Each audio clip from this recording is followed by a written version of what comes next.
Hello guys, আসসালামু আলাইকুম। আশা করি সকলে ভালো আছেন। তো আজকে আবার আপনাদের মাঝে চলে আসলাম ছোট্ট একটি মিনি ব্লগ নিয়ে।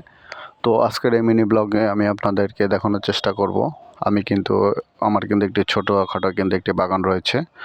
তো আমার বাগানে কি কি ধরনের গাছ রয়েছে এ সম্পর্কে আমি একটি ব্লগ আপনাদেরকে দেখাবো। এই যে দেখতে পাচ্ছেন আমার ব্লগ ভিডিওতে দেখতেই পাচ্ছেন, এটা কিন্তু হচ্ছে আমার ছোটোখাটো কিন্তু একটি বাগান। তো এটা হচ্ছে 6 শতাংশ জমির উপর একটি বাগান তৈরি করা হয়েছে। তো এই যে বাগানটি দেখতে পাচ্ছেন, এই বাগানে বিভিন্ন রকমের গাছ রয়েছে। তো কী কী রকমের গাছ রয়েছে তা আপনাদেরকে এই ব্লগটিতে দেখানোর চেষ্টা করব। আপনারা ডিসপ্লেতে দেখতেই পাচ্ছেন, এই যে চারদিকে কিন্তু হচ্ছে জাল দিয়ে কিন্তু ঘেরা রয়েছে।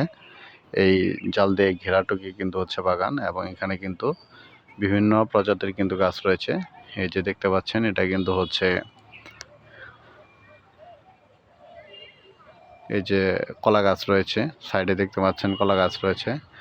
এই যে কলা গাছের এই গাছটি দেখতে পাচ্ছেন, এটা হচ্ছে ছোটো একটি কামরাঙা গাছ। তো এটি যখন কামরাঙা সিজন আসে তখন কিন্তু এই গাছটিতে প্রচুর পরিমাণে কিন্তু কামরাঙা ধরে।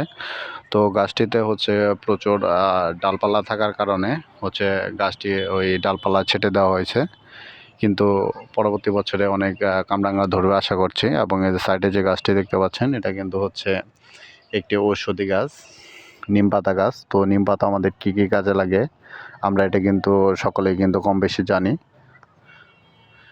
তো নিম পাতা কিন্তু আমাদের অনেক উপকারী। এরকম কিন্তু অনেক গাছই রয়েছে আমার এই ছোট্ট বাগানটিতে। আমি কিন্তু বাগান করতে কিন্তু অনেক ভালোবাসি। তো বন্ধুরা, যারা এখন অবধি আমার এই ভিডিওটি দেখছেন তাদেরকে অসংখ্য ধন্যবাদ।